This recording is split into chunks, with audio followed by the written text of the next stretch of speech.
going to get going on this webinar of how to use the latest and greatest in sales to build a process that works. So what's the aim of this?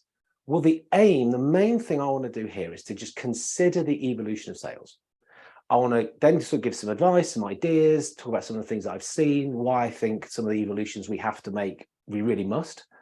And then any questions that this is so stimulating, I will, of course, make some time at the end to answer. So if I could just ask, who are you? So I know where you are now, but if you could just put what your job role is. Again, what I'll do is I can just make sure that I'm talking to the correct audience. I can tweak slightly. A lot of stuff I'm going to say anyway, but if I know exactly kind of who you are, if you're a sales director, VP sales, you could be an SDR, account manager, in tech. Okay, cheers, Sam. Yeah, there'll be a lot relevant to this. There'll be lots of stuff. I think you got pen and paper. Marketing director software. Yep. Yeah. Distribution sales manager, B2B sales. Yes, guys, make sure you do have leadership and training in sales. Okay. Oh, now I feel under double pressure.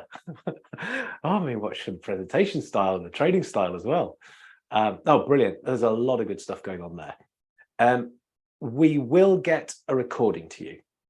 That does not mean don't listen. It does not mean don't make notes, but just because that's normally going to be a question coming up. Chief Growth Officer in Cannabis Manufacturing. Is that growing the cannabis or is that growing the business or both? Oh, cool. Too many questions. Hey, I should be answering questions, not asking them. All right, now some really, I know you guys are going to get a lot from this. So yeah, please, any questions, fire them in. I'm going to try and get through this pretty quickly to give us some room once I've hopefully sort of stimulated some thinking. Okay, industrial sales, my original background, my first role in sales. Excellent. So who am I then? Who am I? So my name is Fred Copestake. Over the last 22 years, I've been around the world 14 times, worked in 36 different countries and trained over 10,000 salespeople. It's a real privilege to have done that. It's also been a load of fun. But also what it's done, it's helped me to understand what are some of the challenges that salespeople have across sectors, across countries, across continents, and really think about, what can we do to deal with those? How can we take those biggest challenges away? That's what set me up to write my first book, Selling Through Partnering Skills. I could see the sort of mistakes and the bad habits that salespeople can fall into. And when I say that, absolutely the same stuff that I've done. And I can see the gap that it's like what we should be doing, what we are doing. And if we're not careful, it starts to grow too far apart. That's why I put pen to paper. And that's why that came out in 2020. Exactly the same time as you know what. But I wouldn't say that it's made it any less relevant. If anything, what it's done, it's sped up some of the changes that we're going to see. That's what the pandemic's done. And so that's actually why I wrote a second book quite quickly afterwards. I wrote Hybrid Selling. So again, it's all about making sure we're up to date and just picking up on those little things that's going to make us do the stuff that's relevant for customers and doing a good job, a good service for them. Don't underestimate, what they're needing and what we're delivering. There is a little bit of a difference in that. But as long as we can make the shifts, happy days. So if I had to describe myself in 5 seconds, I would say it's all about trying to help good people do good things in a good way. You could well hear me talk, you will hear me talk there about collaborative selling. If we're connected on LinkedIn, I'd love to connect with you on LinkedIn. In fact, what we can do is we can drop a link in there. If we're not connected, you'll hear me use this phrase quite a lot. It's just, for me, the latest evolution of sales. We'll get to that. I just need to talk about, or want to talk about, Balto. So Balto, who I'm working with to bring this to you. Why? Because they're really cool. That's the honest answer. I'm supposed to say something a lot more in depth about who they are and what they do, and I will do, but basically they are very cool because it's my job to understand the challenges and then find ways to help people with it, be that training, be it tech, whatever. And I came across Balto and I looked at what they were doing and I thought, you know what, this hits the mark on so many things. They get the challenges. They build in things which are kind of helping with the tweaks of all these evolutions. This is awesome. That's why we get on so well. So we'll talk about this. So don't worry, by the way, you can't buy anything today. You cannot buy anything. Yeah, put your wallet away. How much you want to. We're not going to let you. We'll open up lines of communication if that's what you want. But objective is to share some stuff. And so first thing I'm going to share are the challenges that I was seeing and that I see today. And again, as I say, the Bolto guys, they get this. So their product is solving this. So what I just need to explain is that I give these things a kind of name in my mind, each of these three main areas. So I'm going to talk about busy, busy, busy, oldie worldy, and muddled mindset. These are the things that which salespeople, sales teams are likely to be experiencing, 1, 2, or 3 of those. And it'll be interesting when I go through these quite quickly, whether you're a 1, 2, or 3.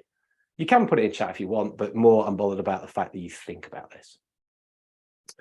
So think about these. Busy, busy, busy. This is all about being ineffective.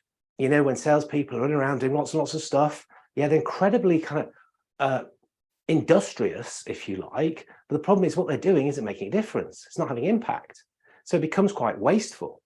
So then they start to get quite tired, quite stressed, and fed up with stuff, which we really don't want people to do. And it's because it's unfocused and it kind of ends up in a bit of a vicious circle.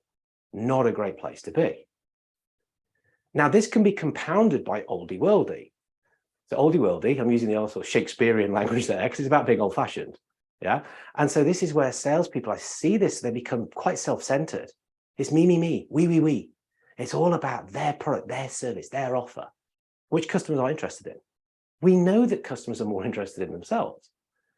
And I can sometimes see this where people get too technical. They get right down into the weeds with loads and loads of detail, which can be right.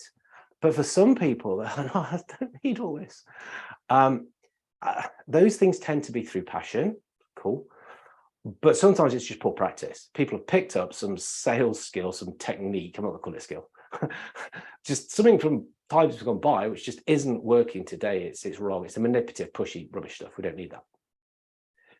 Then the other thing I see is this kind of muddled mindset. And often this is a bit more kind of organizational, if you like, because this is about misalignment. You know, it's where the organization, the company is saying, we're consultative, we're customer focused, we're buyer-centric, we do all these things, yeah, we're there to serve.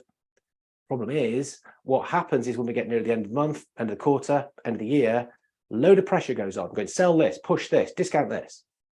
And the salesperson's kind of like, well, I'm not sure what I'm supposed to be doing here. Am I consultative or am I transactional? The managers are like, I don't know, am I coaching or am I hitting people with spreadsheets? I'm not sure what's going on. And so we can end up in a bit of a mess. I mean, like bleak picture, but that's kind of the summaries of the things that I see. Yeah, good thing is we do stuff about this. Yeah. So busy, busy, busy, we get more effective. So again, this is about preparing, planning, and using process. Preparing, stopping, thinking, just doing that stuff which is making sure that what we do is going to have impact. Just sometimes it really winds me up when organizations are kind of finding it bad that somebody's stopping and just considering what it is they do. No, that's great stuff. And then planning how to use time best, planning what we're going to say to customers, planning how we can really start to do things that they're going to appreciate. And just use a process. Yeah, so use a process to make sure we focus on doing these things time and time again. Oldie worldy then, it's old fashioned, we need to get up to date, we need to modernize.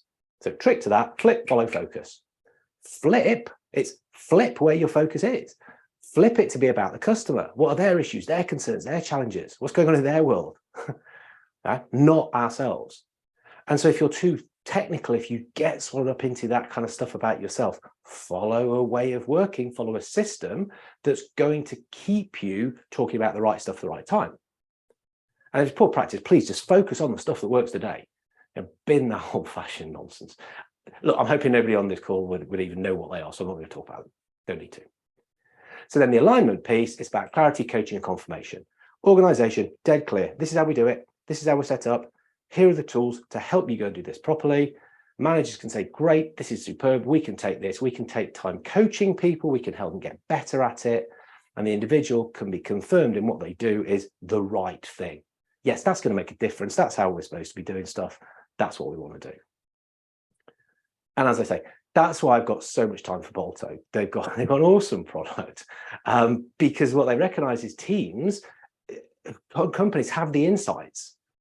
They know how to have better conversations. We know how to get the customer experience really top notch, but they can't always get it into the reps, into the salespeople's heads, into their hands. So the tool helps them do that. And I love it because it guides. I hate the idea of robots and people becoming robots, but guiding people, augmenting humans, love that. And having AI, of course it's dead hot at the moment, but AI, which is listening to the conversation and then can nudge in the right direction so all parties are benefiting, happy days, happy days. And the fact that then managers know what's going on and can coach and then can pick up and can improve, and we can keep reiterating so we're doing the very best thing, superb bit of kit. Love it, love it. I'm a fan. And what it does, it picks up and lets us use our knowledge and our thinking of all the evolutions in sales to be doing the right thing here. So I'm going to kind of have a little skip through the decades now, where we can look at what was going on in sales, what's still relevant, but where we just need to make the little tweaks to get it bang up to date. Because there's some good stuff that's gone on before. An English expression is to don't throw the baby out with the bathwater. Don't want to do that. We want to keep the good stuff, but make sure it's up to date, make sure it's relevant. Yeah, subtle tweaks, things like that. Yeah, and the kind of thing is, it's not always our fault, because we can sometimes, these things go unnoticed. It's like the frog in the water that's getting warmer and warmer and warmer, and it suddenly doesn't realize it's boiling. It can be a little bit like that. But my job is to help kind of catch these and say, hey, just be aware, move it to this, move it to this, move it to this. It gets us bang up to date. Yeah. So yeah, you're probably quite surprised when you see some of the stuff and even the tweaks we need to make. So I'm going to go through from the 50s, yeah, through the 50s right up to the current day. Need to go pretty fast, don't I? So if we think about what was going on in these times, it sort of reflected what was going on in the sales, sorry. It was reflecting what was going on these times anyway. So if you think about the 50s, it was a time for rebuilding. It was a time for where we need to get way more effective. That was reflected in the sales world. So this is all about process, having good, solid process, doing the right things time and time again. Methodology, framework, whichever word you use, something which is going to help us do that. So we can take some processes, some frameworks from the 50s. They still work. I love AIDA, attention, interest, desire, action, for a meeting. It makes sense to me. It works. We can structure that in. There are some other structures which people, I find, don't use as well as they could and have been around for a bit. So proposals, I've found that a lot of salespeople don't like writing these, structure to them. Then there's some not necessarily new stuff, but a bit newer to the sales world. So storytelling. Storytelling is pretty hot at the moment. So how can you structure a story to make your customer a hero? Yeah, video messaging. It definitely wasn't around in the 50s. Structure to your video message. Posting on social media. There's a structure to those posts. So these are all things which we can learn, we can tweak, we can bring into the way in which we operate, getting us performing better. About the 60s. So the 60s, I get this image in my head of this kind of psychedelic era. People were fascinated with the mind. What was going on in people's brains?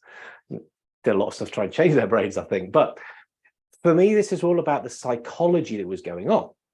Understanding how people think, understanding their preferences, their styles, and adapting to that to make things more comfortable for them. Well, that's still a very, very good idea. Absolutely endorse that 100%. But we can bring that stuff right up to date because we've got better understanding of some of the stuff that's going on in people's heads. Neuroscience is advancing at pace. They're using functional MRI scans. They're using conversational intelligence. Bolto guys will talk to you about this.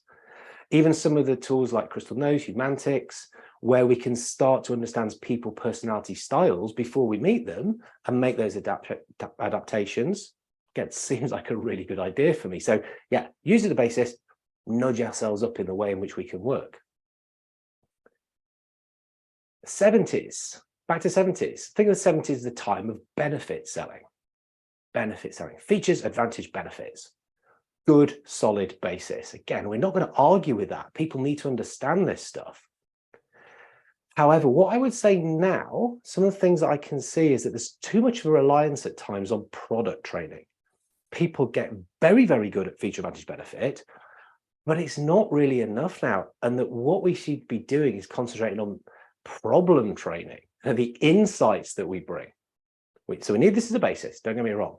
But if we can bring insights and really start to think about how those things can help the customer, then again, we're being way more modern, more up to date in our approach, more useful to them. We look at the 80s. What did the 80s do for sales? A lot of damage, potentially. I mean, yeah, when I think of the 80s, I think of all that rubbish, close, close, close, and the shed load of closes and manipulative behavior that was thought to be a good idea to use at the time. Yeah, right. But look, let's take some good from it. Sales is about a series of advancements. So we've got to keep moving forward. We've got to move to the next logical step. Okay, we can take that, so getting the commitment to that step. So yeah, we'll take that. And what we can do is, again, look at the science of decision making, the language patterns, some of the tools and the idea of using mutual action plans, things like that. Again, we can learn and we can just do it way more elegantly, far more up to date and far more genuinely customer focused. That's where we're moving. I think we know this. The good thing is that the stuff from the 80s soon got obliterated out of the water. Obliterated, still around, but we looked at the 90s and we saw this was when Neil Rackham and his team, doing all that research into what good salespeople were doing, introduced us to the concept of consultative selling. So I think it's like the C change in sales, but C for consultative. So the concept of spin and selling, understanding where someone is now, where they want to be, the gaps between that, the impacts, the effects, it's still solid. In fact, that's good foundational stuff. I've started to say, though, and it's wound some people up, so I'd probably say it more, is that I don't think it's enough. Foundation, yes. Enough, no. There's other things that have gone on in sales since then, which we need to build into our approach to help us get better at working with the customer more effectively. So yeah, we definitely want to think consultative, but we also need to think about value-based selling. That's what came in the noughties. So again, the concept is exactly the same. Concept being that as a salesperson, you don't know value. You don't know value. Rocking up to a customer saying, hey, I know you, your value is this. Wrong thing to do. Value's a mystery. That's what one of my colleagues says. Mike Wilkinson, value's a mystery. It's our job to find out what it is, what it means to them, so that then we can start to work on it together. So I think that the next step, that tweak, this next little iteration we need to make it current is that word I've used already, insight, the level of insight customers are demanding. It's about sense making. The salesperson as a sense maker makes a lot of sense. He's guiding them through these kind of difficult, uncertain, volatile times. If we can do that, we become valuable. It's almost not about product. What about product service later? Help them make sense of stuff. You're not going to get ghosted. You are someone they want to speak to, yeah, because you're bringing that value to the party. We look at the 10s. So yeah, I was trading noughties, trading 10s. A word I was using then was sales stature. I didn't know another word. And by sales stature, what I meant was that you needed to sort of create this image, this reputation, be known as the go-to person in your industry who would be able to help people move along in what it is they're trying to do. I mean, we'd call that personal branding now, which is fine, whatever you want to call it. People love terms. So yeah, same ideas as back then, but the difference is the tools that we've got. There's a plethora of stuff out there. I think LinkedIn is probably going to be our go-to in most cases, B2B, and looking at the list of jobs, roles that you guys are doing. I think one of the mistakes that we make is to be too corporate. I really do. People talk about their product way too much, whereas we should be leading with a problem. What are the customer's problems? Now, the other thing I would say is to also be a bit more personal. Give a little bit of yourself on there. So if that's a selfie, if that's a picture of a pet, if that's something that you got up to at the weekend, I'm not saying we turn it completely into Facebook, but just a little bit about yourself makes you a more interesting, all-rounded person that people will gravitate towards more naturally. The reason why people put a lot of selfies up, because it's what as humans we start, we look at first thing we see, we make judgment on. So yeah, if in doubt, the one thing you do off the back of this, take a selfie, pop it on LinkedIn. Take a selfie of watching this if you want, tag me in it. But no, seriously, these are things where we can just keep moving the original concept forward. Brings us up to the 20s. Yeah. So for me, this is about collaborative selling. So there we go. I'm going with this word again. It's the next iteration. It's taking all of this stuff, it's moving it along. It's starting to work closer to the customer than ever before. So my advice to people is think like a partner. So the book, Selling Through Partnering Skills, is about that we have these skills, PQ, a bit like IQ and EQ, just a lesser known version, yeah, which we can then bake into the way in which we operate. So you do not have to be in a channel setting up partnerships. That is a role, that is a job, really good one. It can be anybody because it's about your mindset. Think of your customer as a partner. Are we looking for win-win with them? Is their success our success? Are we being transparent? Are we being open? Are we facing towards the future in the stuff that we're doing?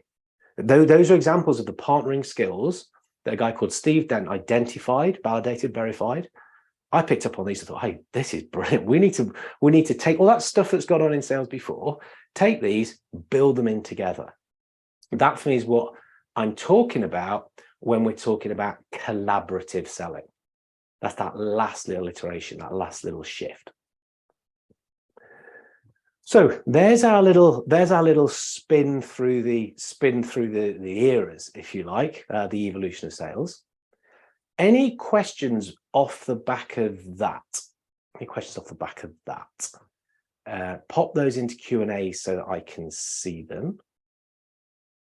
I've read where we'll be able to find the recording of this talk. Thanks. We will email you pretty quickly after it. I paused then because I said last time I did a webinar straight after it, and I got my wrist slapped by the person that helped me with that. So yeah, it'll be quite quick. Probably stick it to YouTube actually, so it is available for more people, but we will make sure you have the link arriving in your inbox so that you can go back and slow it down probably, because I know I'm speaking quite quickly to try and get everything in. We set ourselves the challenge of getting the presentation in half an hour, which is leaving us more time for Q&A. Yeah. So another question's come in there. Worst decade in my opinion. Was it not clear that I was not a massive fan of the 80s in sales? Brilliant for music. I mean, yeah, top draw for music. But for sales, I think it's caused us quite a lot of damage. I mean, sales and the snake oil thing, which actually goes back to the 1890s, when the Chinese railroad came to build the railroads in the States. But the snake oil and the snake oil salespeople got hold of this and it was going to cure everything. And they were kind of unscrupulous, weren't they? Just about got over it there in the 80s. That whole greed is good, push, push, push, manipulate, whatever. So yeah, I'm not a big fan of that decade for sales. But we're here now in the 20s. Lots of good things going on. There's, I mean, yeah, you look at some of the advancements. November the 22nd, wasn't it? ChatGPT, sorry, hit our hit the market, hit the world. There's so many clever things we can do with that. As usual, so much damage we could probably do with it as well. But yeah, let's concentrate on the good stuff. And another question here. Does more collaborative selling mean entry-level salespeople have to be trained way more, much more by experts? Well, of course. Of course I'd say that. Right, serious answer to that is they do need to be prepared better. I'm going to use that word slightly different to trained, because for me, the preparation piece is about getting that mindset right. And if our mindset is for entry-level sales to get them out there, smash the door down, volume, trick customers into doing stuff they don't really want, then we haven't made any progress at all. But if the preparation is to be, let's think more like a partner, let's do stuff that serves people better, and let's start building on this, we can then keep on developing. We can keep moving it forward. We can keep giving them the support to do that, because it is a more what's not complex, the wrong word, accomplished way of selling, but the support is there. And to be fair, I mean, that's exactly what Balto can give in the way it gives the prompts, is reading the AI, is setting up with some of the processes and the systems that it does. Definitely go, I'm going to talk about demo in a minute, but I mean, I'll say it now. Definitely have a look with these guys. They do the demos nicely as well.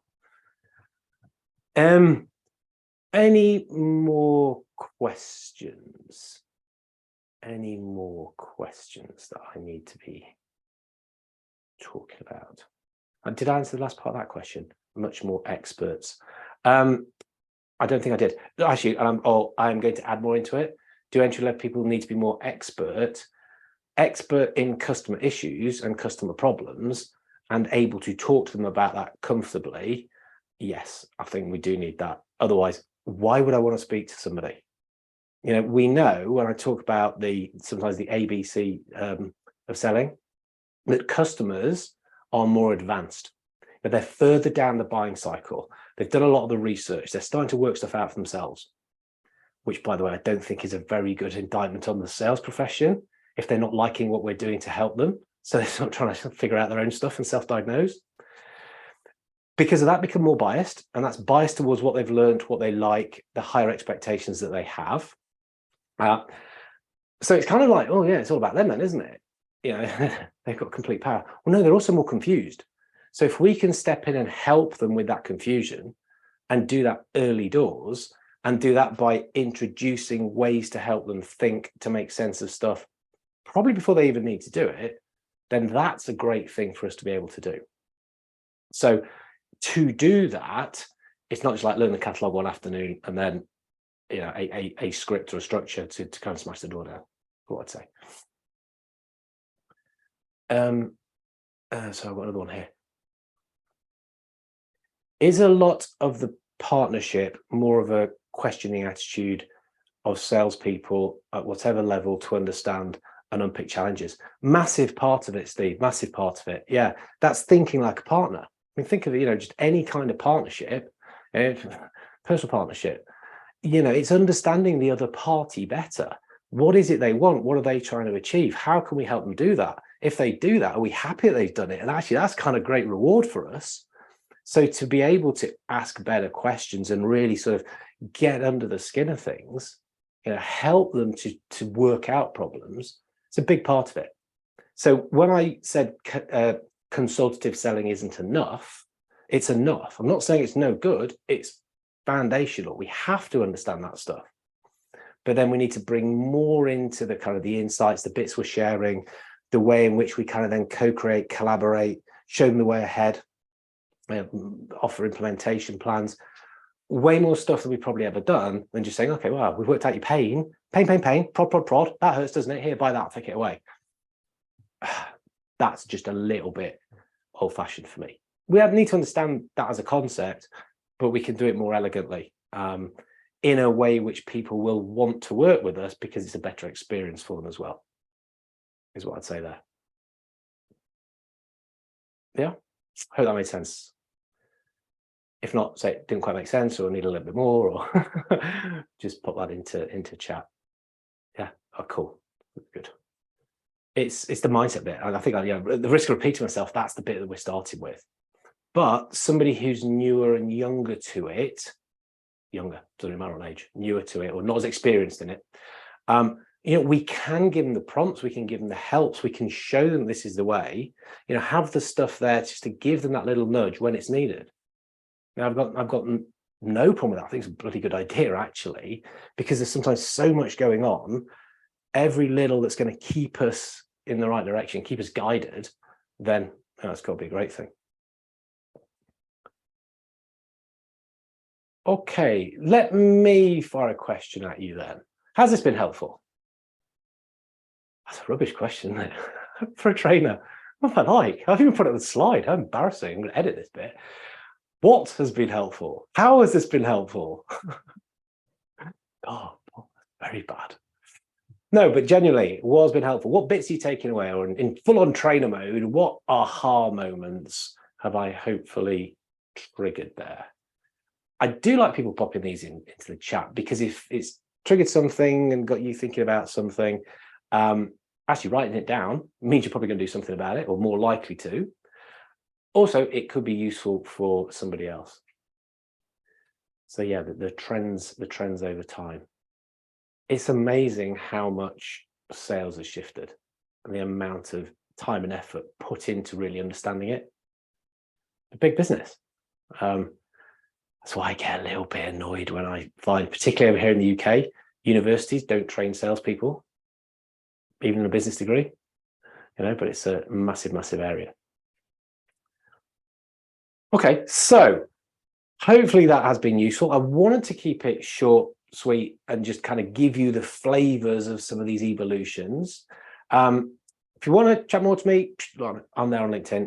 Please join. As I say, for me, these aren't product pitches. I don't think that's right. But the guys who've helped me put this together, Bolto, if that's interesting and you want some of these areas explained as to how they can kind of give you those tweaks and that little enhancement, they can all the way through those decades. There is a way we say, actually, this does this. We can embed a process in for you. We can get you with the conversation analytics a little bit better. We can understand the conversations or the questioning styles that you guys need. We can make sure that you're getting feedback of what's really working with the very best salespeople, sharing that out amongst everybody else. So yeah, I thoroughly recommend doing that. So if you could just pop a link to, I think we can put a link direct to demo on there. They're good at demos. And I'm not saying that's have to, I'm saying it because I enjoyed it when they did it. They asked loads of questions. Probably the hardest guy to demo to. Are you going to buy anything? No, I'm doing this for research. And I'm going to ask you loads and loads and loads. But fair play. We really got on well. So, okay, is that a link or is that just text? Just make sure it's a link. Any other questions then? Like I say, we wanted to make sure that this was something that we were getting across and we've got, that you can then go back to and access the bits that you found most interesting. Thank you. Appreciate that. Yeah, if you don't want to pop in the bit that was most relevant to you into chat, if you want to put in Q&A, or even if you want to, say message me direct, happy with that. But otherwise, there we go. Thank you. That's the link straight through. Have a chat to those guys. Do lots of clever stuff. Any other questions? Any other questions I need to deal with on here? No, it looks as though I've got through that. Actually, let me just scroll down because sometimes that's not a good thing, though, does that? No, okay. In that case, worst decade I've done, people need to be more expert, I've done. Partnership thinking, questioning attitude absolutely needs to do. Unpick customer challenges, help them understand them, yes. They probably don't realize that they've got them. That's when a salesperson is really becoming valuable. So yeah, lovely. Well, look, really pleased that you managed to jump on this. Looking at some of the comments I can see there in the Q&A. Thank you very much. I appreciate that feedback. It's all very good. Anything you need from the Bolto guys, you've got that link. Anything you need from me, you've got that link. I will bid you a good rest of the day. And yeah, hopefully we'll be speaking or interacting or doing something together to make it all about good people doing good things in a good way. Cheers.